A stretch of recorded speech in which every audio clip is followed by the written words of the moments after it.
ಬಳ್ಳಾರಿ ಜಿಲ್ಲಾ, ವಿಜಯನಗರ, ಧಾರವಾಡ, ವಿಜಯಪುರ, ಬಾಗಲಕೋಟೆ, ಬೆಳಗಾವಿ ಎಲ್ಲ ಸಾಕಷ್ಟು ಮಠಾಧೀಶರು ಈ ಸಮಾವೇಶದಲ್ಲಿ ಆಗಮಿಸಿದ್ದಾರೆ.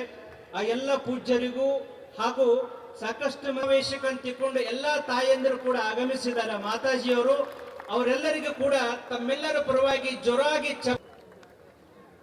ಶಹಾಪುರದಲ್ಲಿ ಈ ಸಮಾವೇಶ ಮಾಡಬೇಕು ಅಂತ ತಿಳ್ಕೊಂಡು ಒಂದು ಸಂಕಲ್ಪ ಮಾಡಿದಾಗ ನಿಮ್ಮೆಲ್ಲರಿಗೆ ಗೊತ್ತಿರುವ ಈ ಕಾರ್ಯಕ್ರಮ ಮಾಡಬೇಕಂತ ತಿಳ್ಕೊಂಡು ಎಲ್ಲ ಮಠಾಧೀಶರು ಸೇರಿಕೊಂಡು ಒಂದು ನಿರ್ಣಯವನ್ನ ಮಾಡಿಕೊಂಡಿವಿ. ಅದಾದ ಮೇಲೆ ಈ ಎಲ್ಲ ರಾಜಕೀಯ ಮುಖಂಡರಿಗೆ ಕೂಡ ನಾವು ಆಮಂತ್ರಣವನ್ನ ನೀಡಿದ್ದೇವೆ. ಕಾಂಗ್ರೆಸ್ ಪಕ್ಷದವರಿಗೂ ನೀಡಿದ್ದೇವೆ, ಬಿಜೆಪಿ ಪಕ್ಷದವರಿಗೂ ಆಮಂತ್ರಣ ಕೊಟ್ಟಿದ್ದೇವೆ, ಜೆಡಿಎಸ್ ಪಕ್ಷದವರಿಗೂ ಕೂಡ ಆಮಂತ್ರಣ ಕೊಟ್ಟಿದ್ದೇವೆ.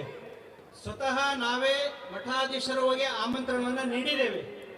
ಅವರೆಲ್ಲರೂ ಕೂಡ ಕಾರ್ಯಕ್ರಮಕ್ಕೆ ಬರ್ತೀವಿ ಅಂತಕ್ಕಂಥ ಬರಲಿದ್ದಾರೆ ಅಂತಕ್ಕಂಥ ಒಂದು ಆಶಾಭಾವನೆಯೊಳಗ ಇದ್ದೇವೆ. ಹಾಗಾಗಿ ಎಲ್ಲರನ್ನು ಕೂಡ ಒಕ್ಕೂಡಿಸಿಕೊಂಡು ಶಹಾಪುರದಲ್ಲಿರ್ತಕ್ಕಂಥ ಎಲ್ಲ ಹಿಂದೂ ಸಮಾಜಕ್ಕೆ ಮೀಟಿಂಗ್ಗಳನ್ನ ಮಾಡಿ ಈ ಸಮಾವೇಶ ಮಾಡಲೇಬೇಕು, ಮಾಡಿದ್ರೆ ಬಹಳ ಒಳ್ಳೆಯದು ಅಂತಕ್ಕಂಥ ನಿರ್ಣಯವನ್ನ ಕೈಗೊಂಡಿವಿ. ಯಾವಾಗ ಈ ಸಮಾವೇಶ ಅವರ ಸಾನ್ನಿಧ್ಯದಲ್ಲಿ ಬೃಹತ್ ಹಿಂದೂ ಸಮಾವೇಶ ಜರುಗ್ತಾ ಇದೆ.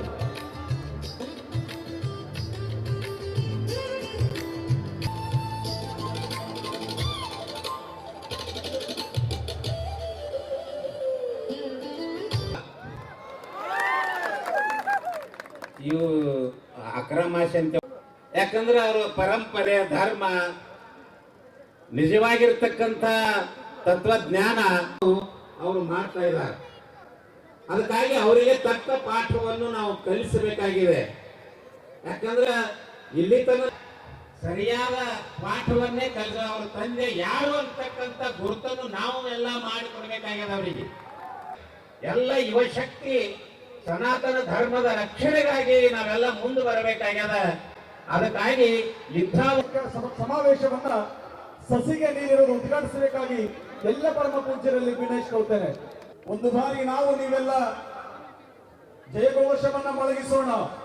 ಜಗಜ್ಯೋತಿ ಬಸವಣ್ಣನವರಿಗೆ, ಆತ್ಮಗಳಿಗೆ, ಸನಾತನ ಹಿಂದೂ ಧರ್ಮಕ್ಕೆ ಹರ ಹರ ಹರ ಹರ ಕರೆಯ ನಲುಮೆ ನಲುಮೆಯ ಸ್ವಾಗತ ನುಡಿಗಳೊಂದಿಗೆ ವೇದಿಕೆಯ ನಾಂದಿ ನುಡಿಗಳನ್ನು ನುಡಿಯಬೇಕಾಗಿ ಸುಮರೇಶ್ವರ ಶಿವಾಚಾರ್ಯ ಮಹಾಸ್ವಾಮಿಗಳು ಅಹೋರಾತ್ರಿ ಎನ್ನದೆ ಧರ್ಮಾಭಿಮಾನಿಗಳನ್ನು ಒಂದೆಡೆ ಸೇರಿಸಿ ಕಾರ್ಯಕ್ರಮದ ಸಂಘಟನೆಯಲ್ಲಿ ಸಿಂಹಪಾಲ ಗತಿಸಿ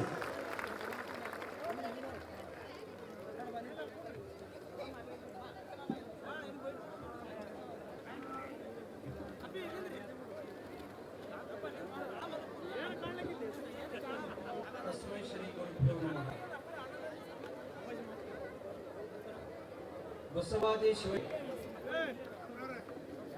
ಆಗಮಿಸಿ ಪರಮ ಪಾವನ ಸಾನ್ನಿಧ್ಯವನ್ನ